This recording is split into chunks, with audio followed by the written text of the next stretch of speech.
Torah de Shemaya, je le rappelle. Personnellement, c'était un ami proche et que j'appréciais énormément dans sa manière de dire les choses de manière franche. C'était un homme qui n'était pas du tout hypocrite, qui savait transmettre quand ça ne lui plaisait pas, et de dire de la manière la plus forte possible. Et je parlais avec David, c'était la première des choses qui m'a sorti. Et il me disait combien, dans ces moments les plus durs, il pouvait penser aux autres. Penser aux autres et appeler les personnes qui étaient malades, appeler les personnes qui avaient besoin d'un réconfort. Et à moi-même, chaque fois, il me parlait à lui, il est malade, il est comme ça, quand lui, il était vraiment pas bien du tout. Et il me disait, ah, je suis lui le pauvre. Et tout simplement, il avait ce cœur-là pour les gens. Et il ne supportait pas l'injustice. Du tout. C'était quelqu'un qui était très très fort. Il avait absolument, quand il voulait quelque chose.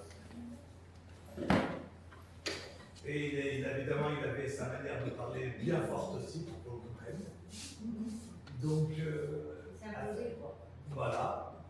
Et donc, bon, Rachel, on a eu plein de discussions. On a été ensemble ici, en dehors des shiurim qui voulaient qu'on parle ensemble. Et il a fait toujours sa manière de voir les choses. On devait manger ensemble à un restaurant.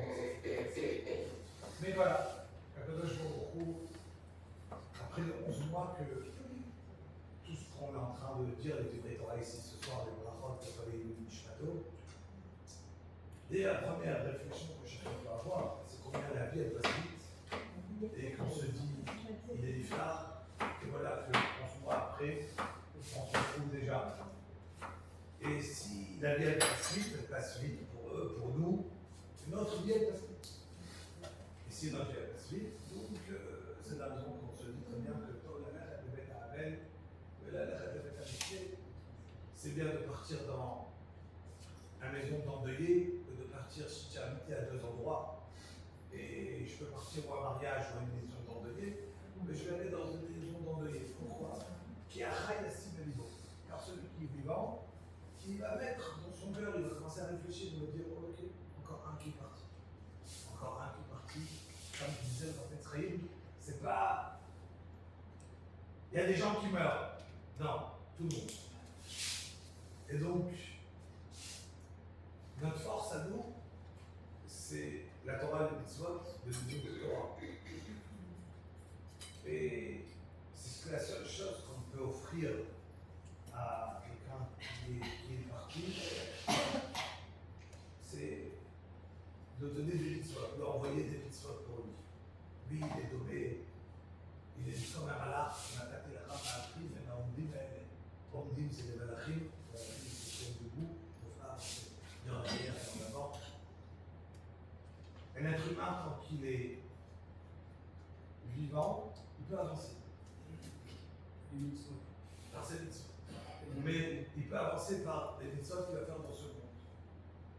Après qu'il décède, il n'a plus rien. Aucune mitzvot. Et il rêverait d'avoir une mitzvot.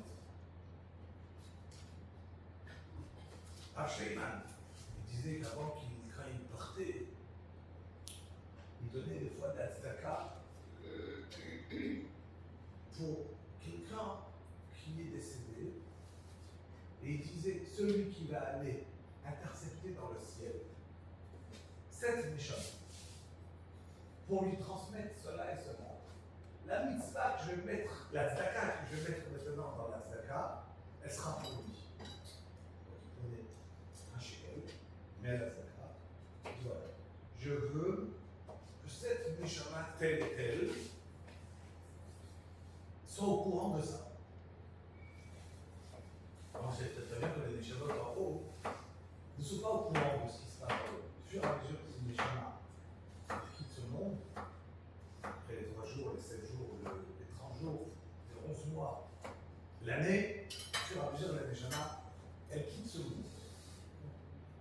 Et ceux qui entendent un peu ce que les Khebra Kadisha ils vont dire quand ils vont rentrer à quelqu'un, fur et à mesure, une neshama, elle se détache de ce monde. Et plus elle est détachée, plus elle arrive à sa place, meilleure. Plus elle est accrochée à ce monde, et plus elle n'est pas encore à sa place. Donc transmettre, non, c'est pas le moment, mais une vara extraordinaire. Qu'est-ce que les déchirements exactement? Ils savent, tant qu'ils sont en haut. Mais nous, ce qu'on a besoin, dans ce cas-là, comme je disais, Hachem m'a dit, voilà, je veux offrir à cette neshama, j'ai envie de parler à cette neshama.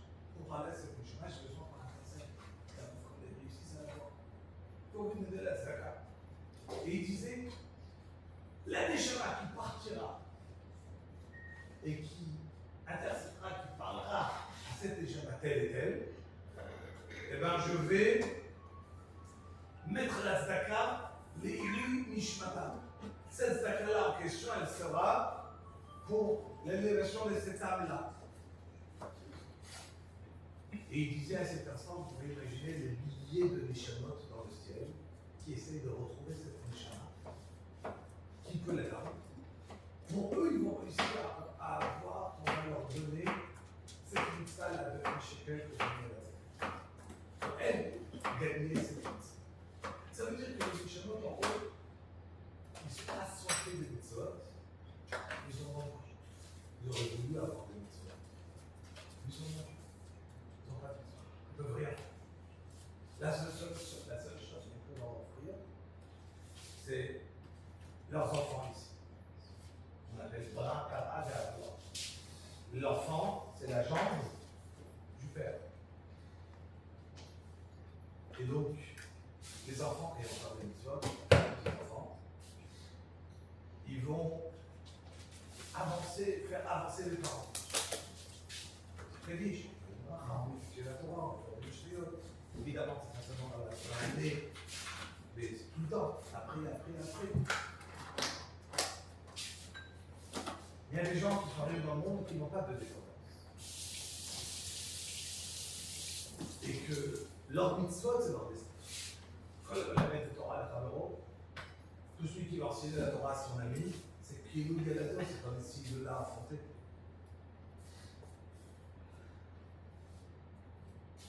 Il y a ceux qui vont soutenir la Torah.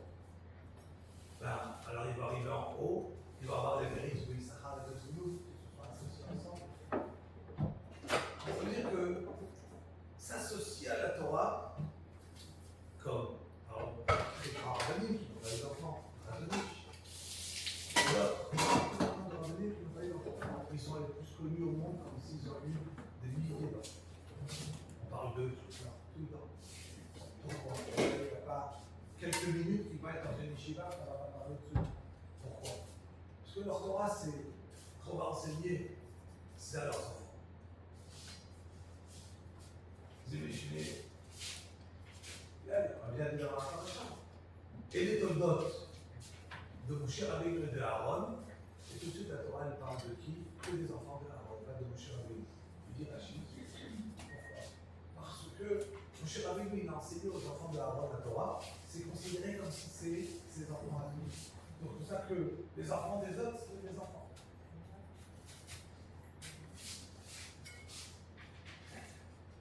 Jean-Louis n'a pas eu d'enfant. Il a élevé les enfants de sa femme. Mais il a eu beaucoup de mitzvot dans sa vie qu'il a transmis, et que notre rôle à nous,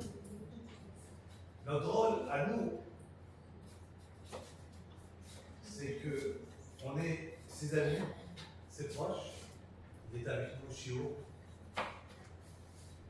c'est de prendre une mida à lui, de franc, quelqu'un de d'achat, de droit.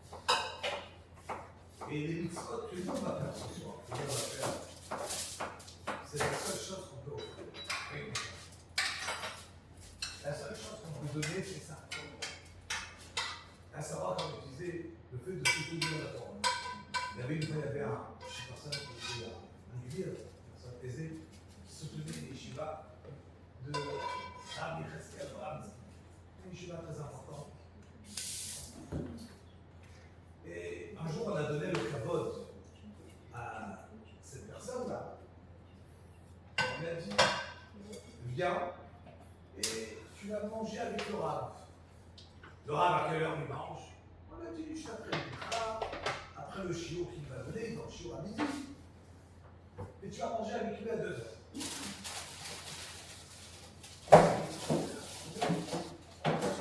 Donc il s'est dit, c'est dommage, j'ai arrivé pour 2 heures. Je vais venir au cours.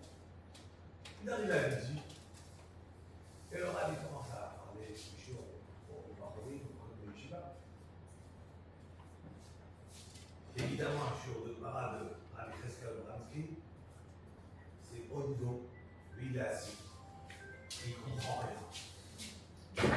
10 minutes, un quart d'heure. Et il essaye de comprendre, il ne comprend rien.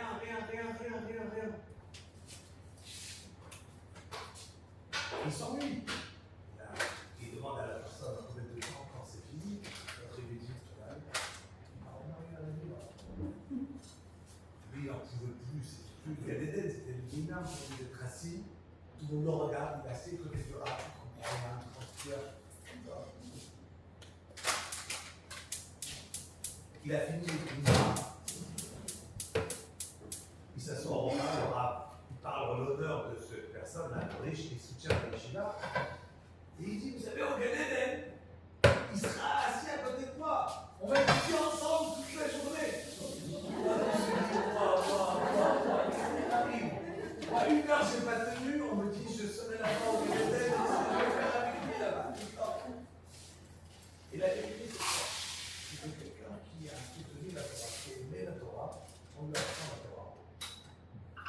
Donc, c'est la raison que, en soutien, on apprend être réuni à la un arbre de la vie à celui qui va être parasique.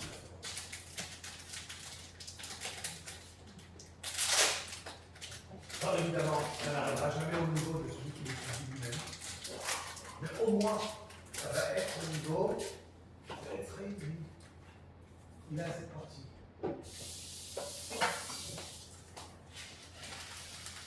Il y avait une fois, il y a un monsieur qui est au chemin, il est ça va. Et voilà que le travail, le temps, tu vas là-dessus, il se à 9 heures, il est en train de faire un billet. Et voilà qu'il sort un jour, pendant quelques minutes, parce que tu vas savoir, qu'il est en train de travailler. Il rencontre quelqu'un qui avait longtemps qu'il n'a pas vu. Et il le voit, c'est un monsieur qui est en train comme ça de boiter un petit peu. Et il lui dit, cher ami, c'est quoi tu boites? Là, désolé, j'ai une shoshana au pied, j'ai un champignon au pied, voilà. Et j'ai très mal. Et effectivement, ça fait longtemps que je ne sors pas de la maison. Il lui dit, mais tu sais, c'est pas mon gros problème à moi. C'est que, tu sais, mon niveau financier, il est pas bon du tout. Et d'habitude, une fois par semaine, je tourne à la choule. Et là, avec mon problème de pied, ça fait déjà 2-3 semaines, j'ai très mal. Je n'ai pas réussi à sortir. Et on n'a plus un mot. Est-ce que tu es d'accord de ramasser pour moi, de ramasser pour moi là? Oui, ça ne correspond pas à ce que je voulais. Il n'a pas envie de travailler dans le coup, il n'a pas envie de l'argent. Il lui dit, tu sais, regarde, j'ai pas le temps, je travaille. J'ai pas le temps, laisse-moi aller au travail. Mais évidemment, je t'aide. Il lui sort 50 shekels. Et il lui donne, il lui dit, voilà, je lui t'aide, désolé.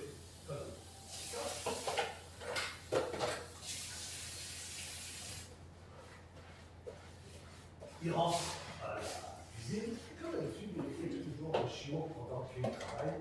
Les mains sont occupées, la tête non. Autant écouter un chiot. Là, il écoute un chiot sur l'Orachai Makadosh, Akadosh dit que voilà, il y avait Abraham Avinu quand il est arrivé avec Sarah chez Abimelech. Alors, il y a Abimelech qui a pris Sarah, comme vous connaissez l'histoire. Qu'est-ce qu'il a fait avec le retour? Il a puni Abimelech et ils avaient tous plusieurs fils qui étaient bouchés. Abraham Avinu va faire une fila, il va manger Sarah, il fait une fila avec Abimelech. Lui, tous les orifices sont ouverts. Que même soir, Sarah Imenu, elle devient, elle tombe enceinte. Et avant la vie donc, Sarah elle est, bon, après avoir Yitzhak. Et elle a dit, elle a craché sur ça. Quand Amisaël a traversé, il a prié pour son ami, il a, en premier pour lui, tu as besoin d'une chose. Ton ami il est malade, tu pries pour lui, et toi tu en as besoin. Eh bien, quand tu pries pour lui, ça marche pour toi en projet. Tu demandes le roi, Akadosh. Tu attends. Akadosh, pourquoi il a promis à Abraham Avinu d'avoir un enfant? Il a eu besoin d'amener Abraham, que Abraham prie, et grâce à ça, il a eu un enfant. Dis-le, Akadosh, c'est extraordinaire. Il faut savoir que des fois, je vous amène dans la vie une mitzvah spéciale pour te donner un cadeau. Et dans cette mitzvah-là, elle est une goula quelque chose. Tu peux gagner quelque chose de très important. Yeshua va t'amener cette mitzvah à côté de toi afin que tu gagnes ce cadeau qu'il a envie de t'offrir. Lui, il entend ça. Il se dit, attends, il y a une demi-heure, j'ai rencontré quelqu'un. Il demande de ramasser pour lui de l'argent. J'ai amené une mitzvah qu'on m'a jamais demandé de faire. Et j'ai pas envie de la faire. C'est pas mon style de ramasser, de tourner, de faire un retrait de la caca. Et j'ai honte, j'ai pas envie. Mais si Hachem il veut amener, si Hachem il veut m'offrir quelque chose. Ouais, juste quand je rentre de ça, j'écoute ce chien. Il ressort, il trouve cette personne, il dit écoute, demain matin, à la fila, je le ramasse. Il arrive à son travail quand il est à 9h, il lance il court au fila, et il commence à ramasser de l'argent, il devient de ramasser l'argent, il a une belle somme, et il retourne à son travail. Et là, il voit les pompiers, il voit tout le monde, la police, où il travaille à l'explosion de gaz. Et tout a explosé, c'est là-dedans. Et il dit à pourquoi on regarde. Je croyais que j'avais donné à lui, c'est lui qui m'a donné. Moi, j'ai rien pris. Moi, j'ai rien donné, j'ai tout pris. À ce moment-là, des fois, il donne à quelqu'un une possibilité de faire une chose.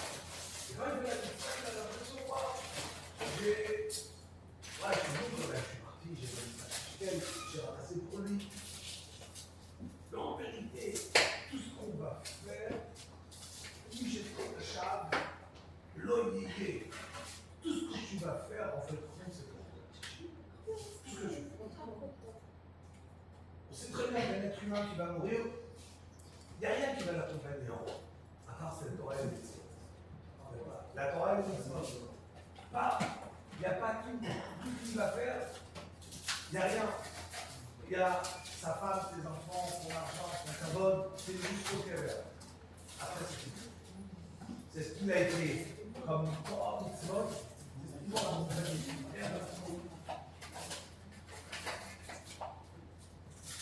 Et une dame qui est une nifta à 80 ans, et une nifta âgée avec 200 ans.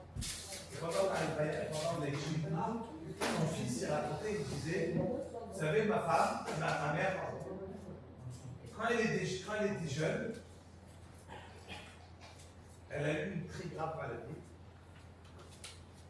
Et elle est tombée dans le coma. elle était sur le point de partir. Et on croyait même qu'elle était morte. Tout à coup, elle s'est réveillée. Et elle a dit, voilà, je suis arrivé en vérité au Bédine d'en haut.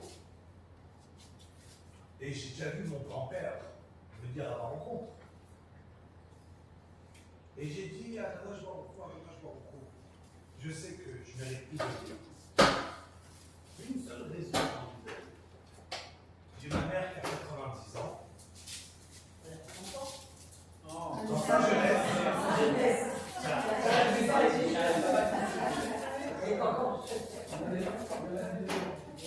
Mais pas compris, c'était pour voir qu'il ne dormait pas. Et donc, elle a dit, j'ai ma mère qui a 90 ans, que c'est moi qui s'occupe d'elle. Et je veux rester en vie que pour pouvoir encore m'occuper de ma mère. Et là, le Bédine d'en haut, ils ont tranché que tout ça qui se va là, de s'occuper, elle va revenir. Et elle a été brillante, elle est revenue. Elle est revenue en bonne santé. Et elle a vécu longtemps après sa mère, jusqu'à l'âge de 100 ans. Elle a dit combien de fois, à Bataille, on a l'impression qu'on donne une mitzvah à quelqu'un, on fait quelque chose pour les autres, c'est tout le monde. Évidemment, on peut faire pour les autres. Et à la fin, il fait que c'est trop bien, on ne fait pas pour ça de bien. Mais, bien que je fais pour les autres, la chose c'est rare qu'à côté, je retrouve de l'erreur. On va voir dans la paracha à Bataille. On a une paracha extraordinaire. On est en plein milieu du Shema. Et d'accord, on a un paracha à la fin, la paracha de Tzitzit. Mais je voudrais juste reprendre quelques points de la paracha qu'on ne pourra pas très long aujourd'hui, forcément.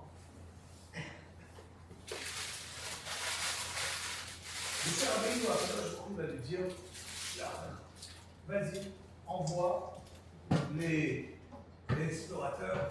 Et on sait très bien, Charles, je veux dire les dates. Ça veut dire que moi, je te dis que non. Je ne te demande pas de les envoyer, il n'y a pas besoin. Mais, quand on le voit dans le Karim, ça dit c'est deux parachiotes qui s'affrontent. Et la Torah, elle nous complète des détails là-bas. En vérité, Moshe Rabbeinu, il a vu que l'Israël venait Birbouvia, ensemble, mélangés. Il a senti que si il leur disait pas oui, il serait parti de Kovet. Il a senti que l'Israël n'était pas capable, n'était pas encore à cet instant-là, à ce niveau, de pouvoir partir. Donc il a dit, allez-y. Et du Maroc, on va être Doresh, on va être les noms de chaque explorateur, il y a leur nom, car évidemment, dans chaque prénom de quelqu'un, on était à Sarah, on peut voir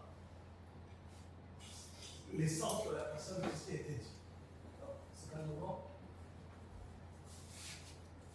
Mais on sait très bien que Yoshua Abinu, Moshe Abinu, il a prié pour lui, il a ajouté pour son élève Ayoud, Yoshia, il va te sauver il va te sauver de cette idée-là des Meraglim qui sont partis des explorateurs et qui ont parlé contre Eretz Israël. On parlait à quelques minutes ici de la grandeur d'Eretz Israël, car la Romain veut parler d'une nation arabe contre Eretz Israël. Combien c'est grave.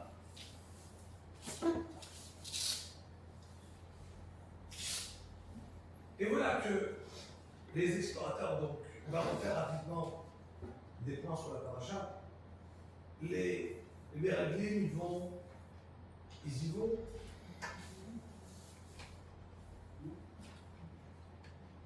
Et il leur dit, Moshe Rabbeinu,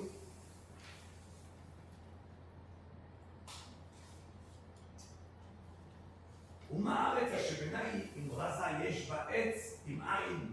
Allez-y voir s'il y a Etz, il n'y a pas écrit Etzim, s'il y a des arbres, c'est un arbre. Rachid se passe que il faut savoir que des fois, même qu'on doit recevoir quelque chose, si la personne qui est en face de moi elle a des mérites, des fois c'est compliqué. Ça veut dire que si en Eretz Israël il y avait des gens comme moi, je dois rentrer en Eretz Israël. Mais il y a des gens qui sont là-bas, des gens qui sont comportés.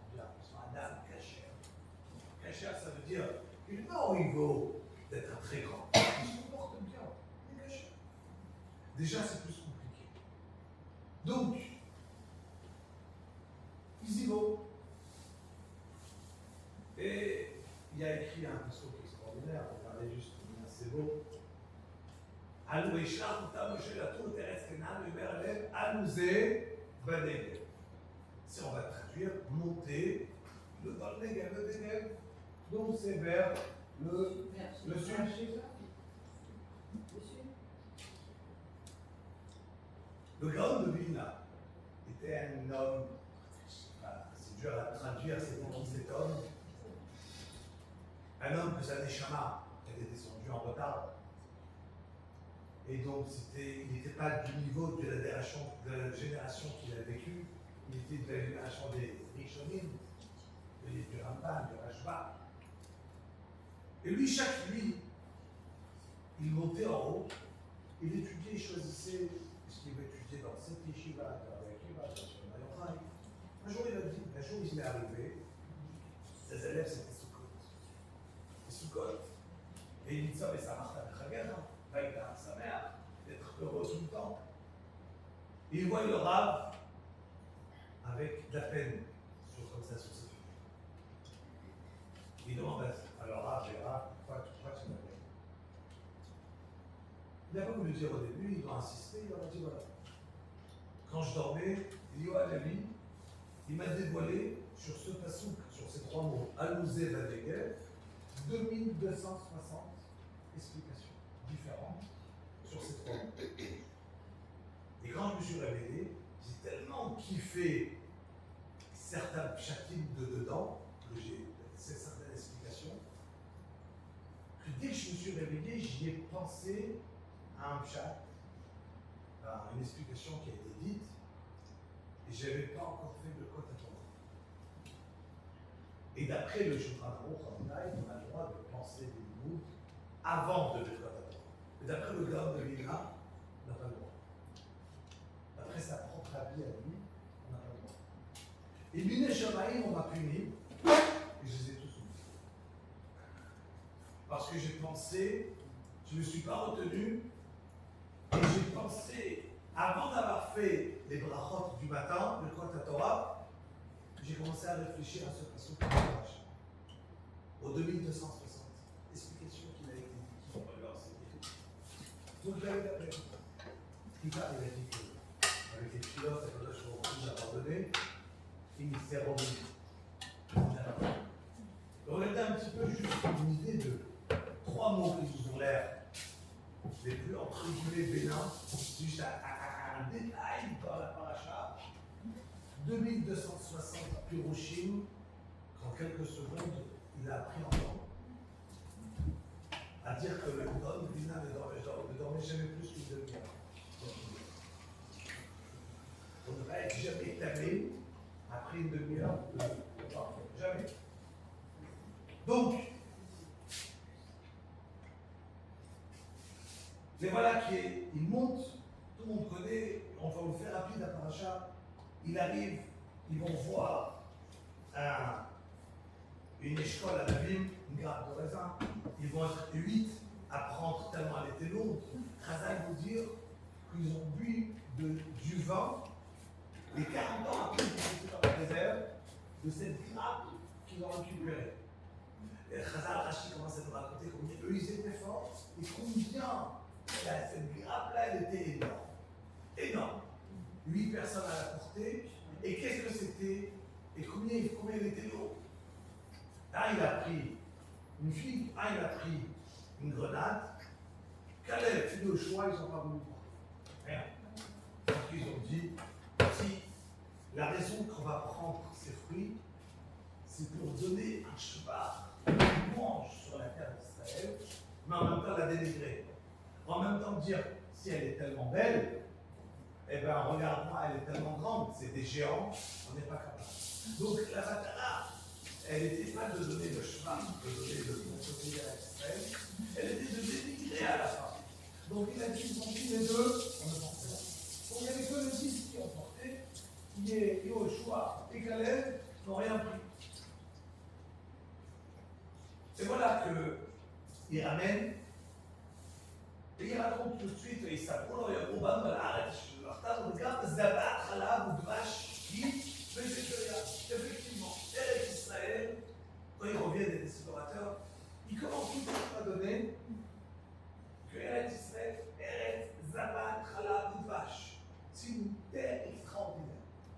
quand il parle de bonnes choses, si quelqu'un ne dit pas des choses vraies,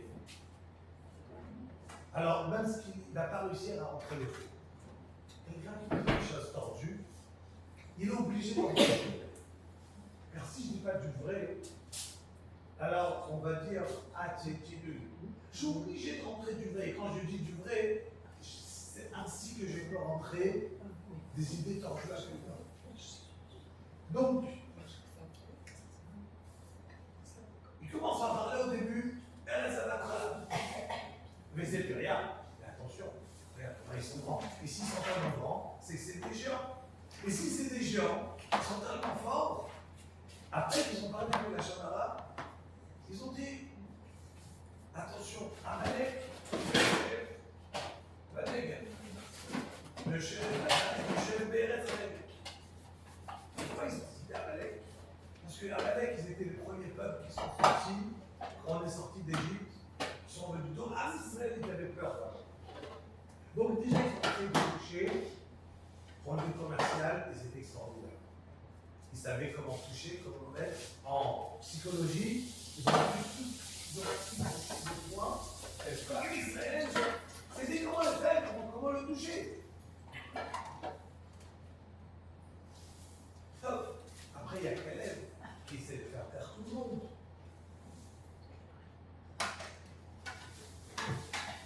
Eux, ils ne sont pas d'accord.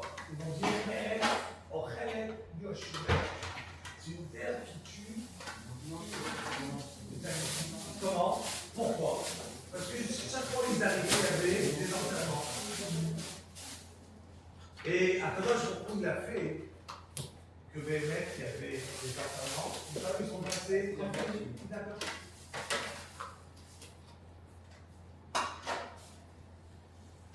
Et c'est intéressant parce qu'ils disent sur place qu'ils ont vu les géants.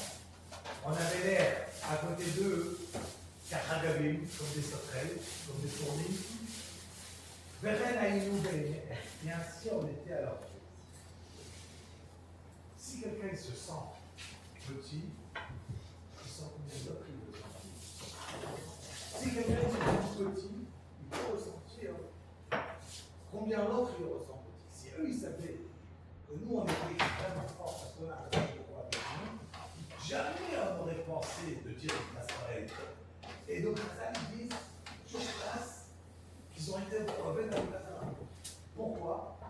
Sur place le passage qu'il est. Alors déjà, vous savez très bien, en bataille, c'est quelles dates qui sont tous partis les explorateurs? C'était quelles dates qu'ils ont commencé? Non, vous connaissez la date. Quelle date ils ont commencé à bataille? Là, les explorateurs, monsieur, les hommes. C'est non? 29 Sivan. Le 29 Sivan, comment je sais la bataille? C'est simple. Ils sont revenus et le soir même, ils ont pleuré. Ça veut dire qu'ils sont revenus le 8 Av. Et le soir, ils ont pleuré. Parce qu'ils ont pleuré pour rien. On a Tisha B'Av, Betamikdash Rishon, Betamikdash Sheni. Quand tu pleures pour rien, c'est quand même un peu. Tu pleures. Tu pleures pour rien, ça te donne une petite claque, tu restes à son pleurer. Donc, vous avez jamais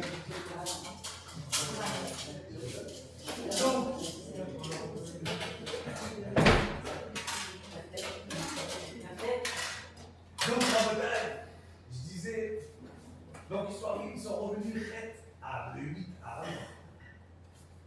Et là, ils ont commencé à dire à tout le monde, pourquoi Akadosh Baruch Hu nous a fait, tout le monde a commencé à pleurer, pourquoi Akadosh Baruch Hu nous fait sortir d'Égypte. Et tout le monde a dit, Nifna Roche, on choisit un nouveau dirigeant, et on retourne en Égypte. On met Moshe Rabbeinu, Chazal ils disent, ils ont été, ça s'appelle l'affaire d'Avodazara. Et quand Moshe Rabbeinu a pleuré, Akadosh Baruch Hu, il arrive, il apparaît à Moshe Rabbeinu, et à Aaron, il dit j'extermine le peuple. J'extermine tout le monde, et on recommence par toi, Moshe Rabbeinu. C'est Ce âme-là, il n'arrête pas de faire, ça fait déjà 10 fois qu'ils n'arrêtent pas de le mettre à l'épreuve. Fini. Le cher Rabbeinu, il commence à prier à Kadosh Baruch Hu. Qu'est-ce qu'ils vont dire dans le monde? Que tu as fait sortir d'Égypte, tu n'as pas réussi à les faire entrer dans Israël. Et donc, par manque de force, tu les as tués dans le désert. Qu'est-ce qui va se passer? Il y aura, il y aura le monde d'Akadosh Baruch Hu qui va être au cadre de cette sanctifiée. Donc, il y aura Chilul Hashem dans le monde de l'Église et de Dieu. Comment c'est possible à pris la tuer? Kadosh Baruch Hu dit ok. Alors, je ne les tue pas, mais ils ne vont pas rentrer en Eretz Israël. Tous ceux-là qui sont là, ils vont tous mourir. Ils sont partis 40 jours dans explorer, 40 ans on va rester dans le désert. Il y a 600 000 personnes. La Xara est seulement sur les hommes, de 20 ans à 60 ans. Ils vont tous rentrer, tous les Tisha B'Av, la nuit qu'ils ont trouvé. Ils vont faire un kever, des tombeaux. Ils rentrent tous dedans. Et 15 000, grosso modo, qui vont mourir chaque année.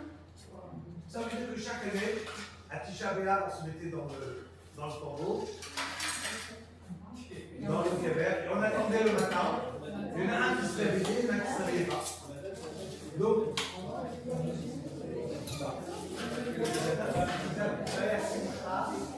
et c'est une phrase jusqu'à ils sont restés.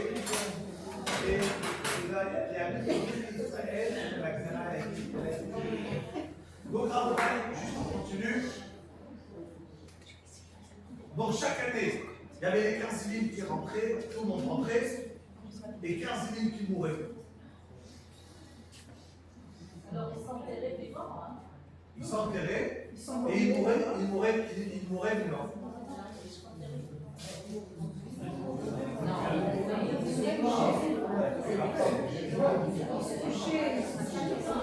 Donc, Rabotai,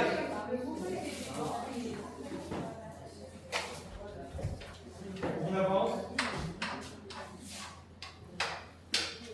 Ça, c'est la pétition du Ham Israël. Qu'est-ce qu'ils ont eu? La pétition des explorateurs, les 10. Parce que j'ai pas ramassé mes salades.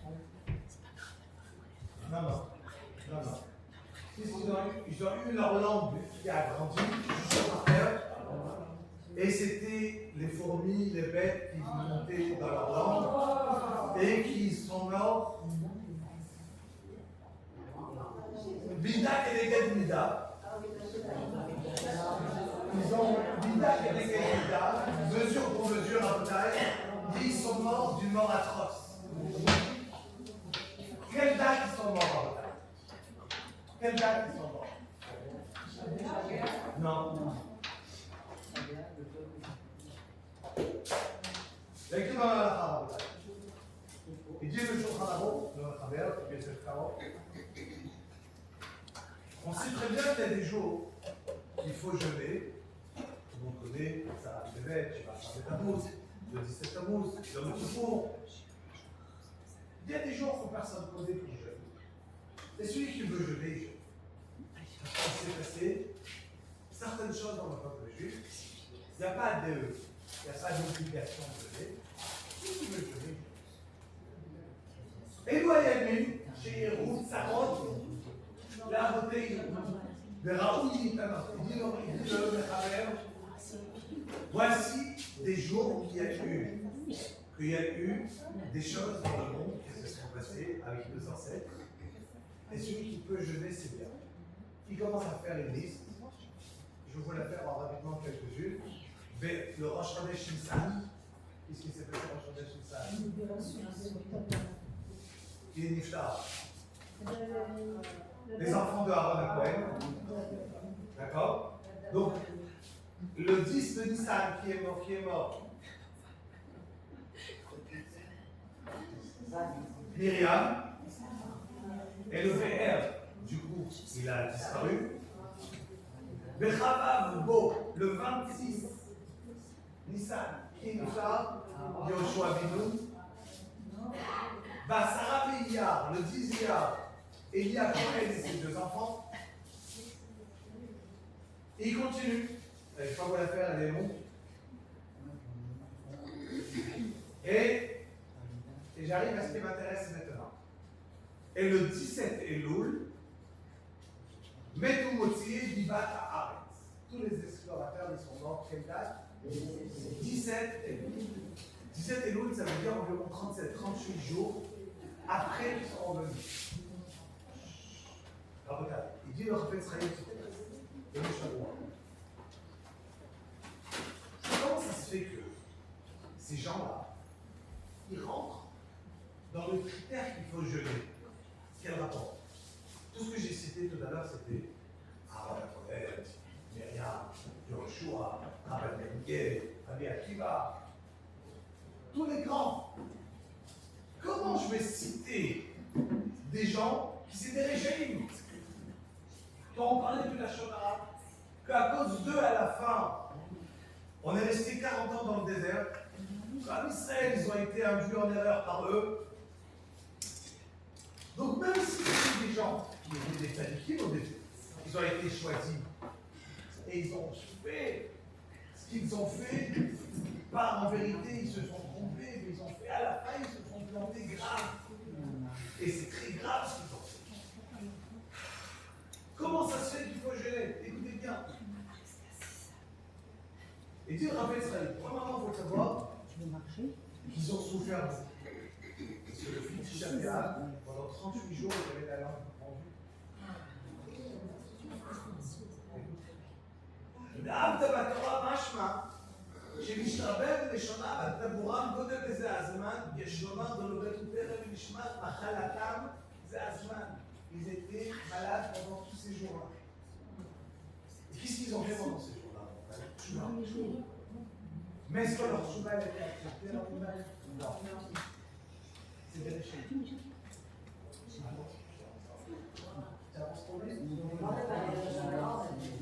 Il demande le Rav Israël, mais comment ça se fait que je dois jeûner?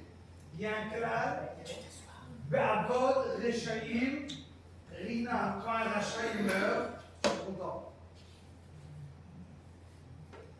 Et c'est des Rechaim. Si un rachat, il meurt, alors, une autre fois, on expliquera dans quel cas je dis que je suis content, quelqu'un qui ne dit pas, parce qu'il a écrit, il ne faut pas être content. Al-Tismar, l'uniforme, il va être Al-Tismar. Donc, et d'un autre côté, il a écrit, Be'avod Rechaim, Rina, quand le Rechaim il meurt, on doit être content. Mais ce n'est pas le moment d'écouter la différence. Ve'efshar, écoutez bien ce qu'il répond le Rav Israël. Des Mistama Shavu, ils ont fait tchouva.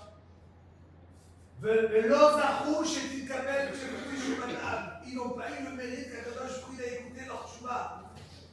37 jours ils étaient malades, ils ont pleuré à Akadosh Baruch Hu et Hachem n'a pas écouté la tchouva. Velachem mitanim, et c'est pour cela qu'on jeûne. Écoutez bien la suite. Il dit, écoutez bien. La bataille, c'est très très très important. Est-ce qu'on jeûne pour élever l'oxa? Alors, non, pas du tout. Il dit le Ramoché Faïchen, il dit comme ça. Ne croyez pas que parce qu'ils ont fait tchouva, ils sont arrivés des sadikim, et c'est pour cela qu'il fallait jeûner pour eux. Non, c'est pas ça. שכיוון שלא קיבל הקדוש ברוך הוא תשובתם נמצא שאין לה כלום. étant donné qu'Akadosh Baruch Hu n'a pas écouté leur tchouva, donc même si tu le vois qu'il pleure et qu'il est là et qu'il souffre et qu'il est malade, ne dis pas il arrive en haut, ah ouais super, c'est bien pour lui. Oh. ועוד, שאם הייתה תשובתם של מה מקובלת, מקרוב מקרוב לא היו בכלל צדיקים שיש לי טענות על מיתתם, שכן טענות שמתקנה רק על מיתת צדיקים שמתעבות של עבירות שחטאו אין תשובה ברצה, אלא היא מיתה מחברת. Quelqu'un qui va faire du Chilul Hashem dans votre vie, qui va faire comme eux, ils ont fait du Chilul Hashem, la tchouva, elle ne peut pas aider, à part de mourir. Donc leur tchouva, eux, à la fin, c'est de mourir. Et donc, ça veut dire que si tu demandes est-ce que je dois jeûner parce qu'il est mort, non, au contraire, c'est bien qu'il meurt. ça va lui faire du bien de mourir. Grâce à ça, ça va lui pardonner pour après. Mais maintenant, au contraire, il dit alors pourquoi la femme de jeûne? Il dit elle est ta'anit ou la raison du ta'anit que le Mechaber nous dit qu'il faut jeûner. Pourquoi? Kedei sheneda, pour qu'on sache. Chez local, la chauve betshuva shlema. On doit savoir que ce n'est pas facile de faire une vraie tchouva. Nous, on doit faire tchouva, nous, on doit réaliser, nous, on doit jeûner pour notre tchouva à nous, pas vers lui. Parce que lui n'a pas été Mikabel. Et nous, on doit réaliser, on doit jeûner, pour faire tchouva. Je dois jeûner ce jour-là pour réaliser. Venena, Godel, Olché, Anachim, Benidag, Alatzveinu. Et on va être Doeg. Doeg, ça veut dire inquiet, la chou, Betchouba, Shlema. Il dit le Raphaël Saïd, au nom du Mechaber. L'importance de ce jeûne, il a été fixé pour une raison. La tchouva est là. Ce jeûne, c'est Yudzaïn Elul. Et pourquoi on a jeûné ce jeûne? Pourquoi? Parce que ces gens-là, les explorateurs, ils ont fait quelque chose de tellement grave que leur tchouva, il y avait un chilou Hashem. Quand je fais du chilou Hashem dans le monde, je ne dis pas ah, pardon, et la Avera, elle était tellement forte qu'elle a créé ce qu'elle a créé, qu'Hachem n'a pas écouté la tchouva. Dès qu'une tchouva, elle est toujours acceptée. Toujours acceptée. La Kadosh Baruch Hu, il décide quel est le degré de la tchouva que tu vas faire. Et eux, ils ont plus le mérite d'arriver à dire que leur tchouva à eux, elle a été acceptée. Ce que j'ai commencé par ça. Que le Mechaber, il dit, c'est des jeunes, que celui qui veut une jeûne, il y en a tous. Il n'y a rien dans le calendrier. C'est celui qui veut jeûner, c'est un plus. Il n'y a aucune halakha.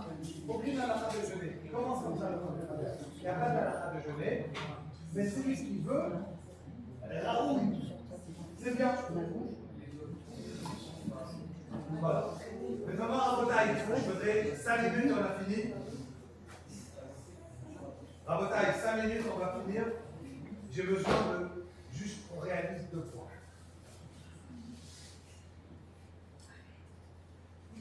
La mida de Mida qui est des Mida,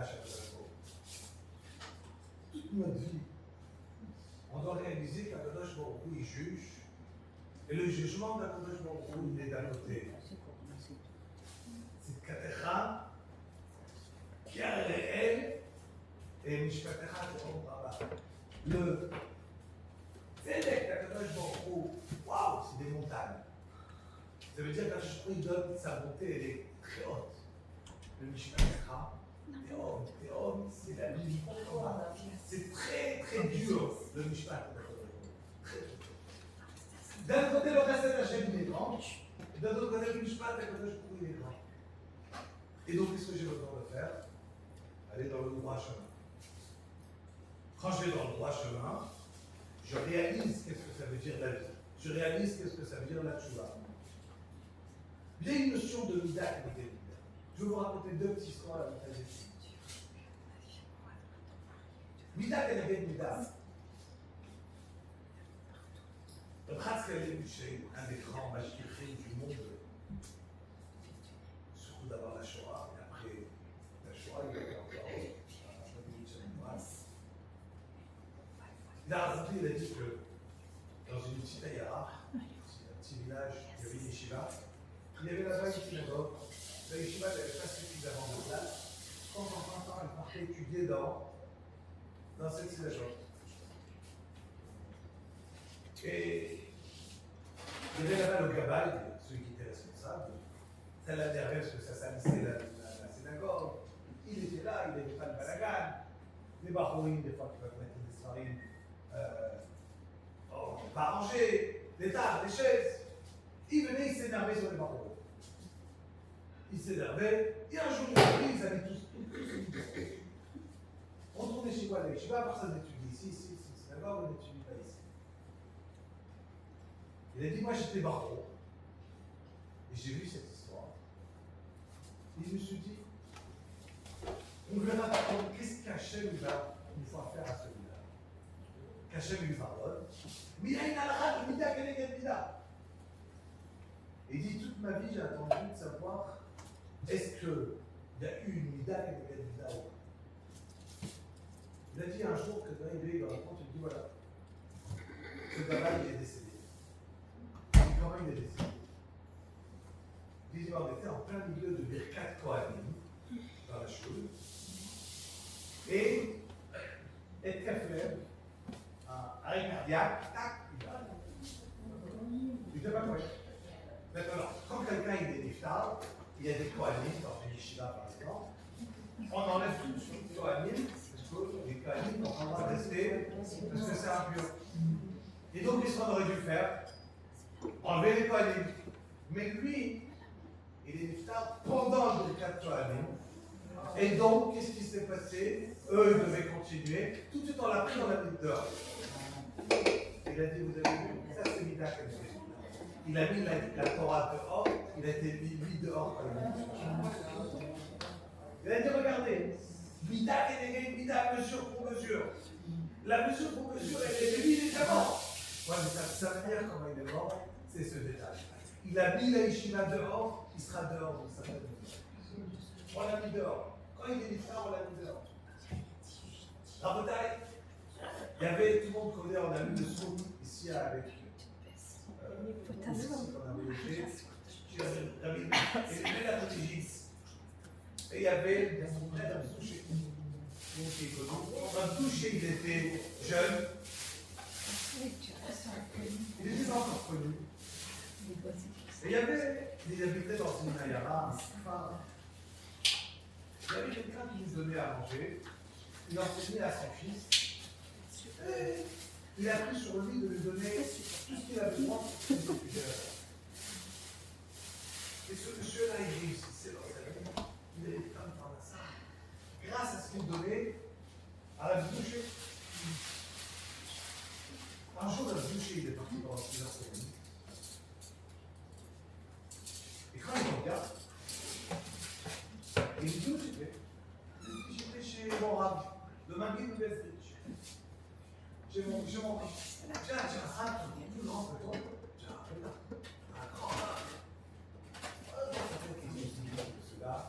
Alors, si j'ai déjà la bracha quand je donne à lui, si maintenant je donne au rab, donc il a dit à lui, je te donne plus rien, j'envoie tout au rab. Passe des semaines, un mois, 2 mois, ça va, ça tombe. Et c'est pas possible, j'ai une unique, je vais donner à lui, mais j'ai fait une fois, j'ai donné au plus grand. Il appelle le boucher, lui dit, dis-moi, pourquoi j'ai plus faim? Il a dit, Mida Keneged Mida. C'est super grave. Je dis, aujourd'hui, tu me donnais à moi. Mais un jour, tu t'es dit, peut-être qu'il y a mieux que lui, je vais donner à meilleur.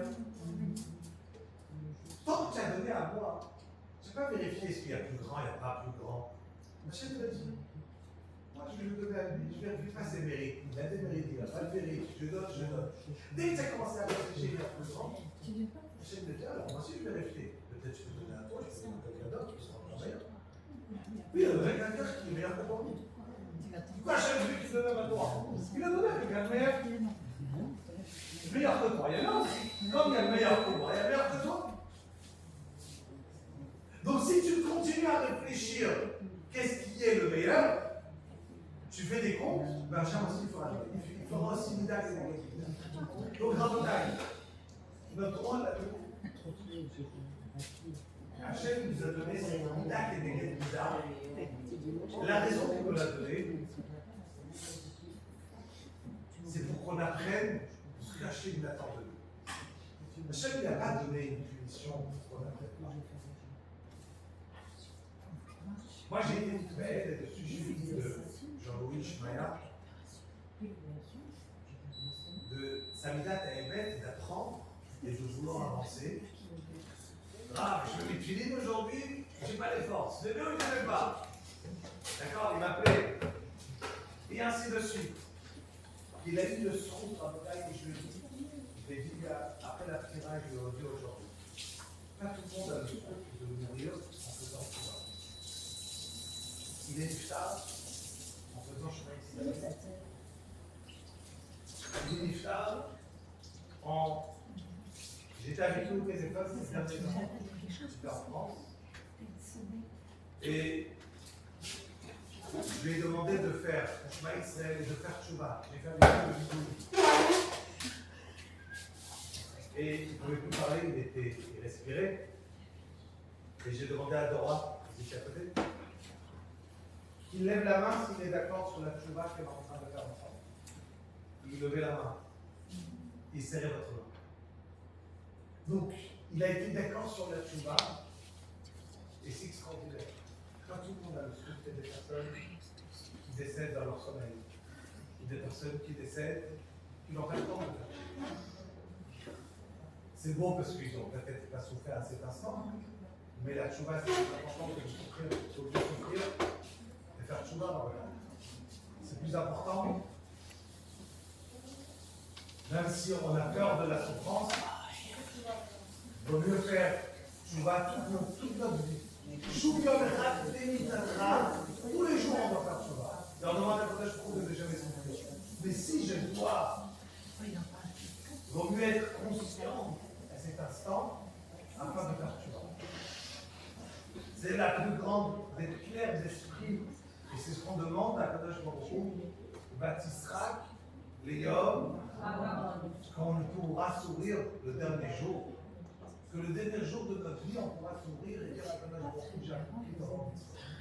Mais on ne peut pas sourire avant Yom HaParot, parce que personne ne sait c'est quand son dernier jour. Personne ne sait. Alors, dans notre avis, on est là ce soir, tout ça a été là, tout ce qu'on va avoir entre nous, que ce soit pour Elohim Mishmat, et puis Yirasson. Moi, comme je dis, il n'a pas eu d'enfant, mais on est tous ses amis. C'est nous qui l'avons envoyé tous ces mitzvot. Je vais dire que moi, Kadish tout de suite, Elohim Mishmato. Et Yirasson de Hashem, que les brachot et le katabazon, après, chacun fait attention à bien faire son katabazon. Là, on va s'appeler au plat, et après de faire ensemble bien. Et ça sera ça le plus beau cadeau au plus grand.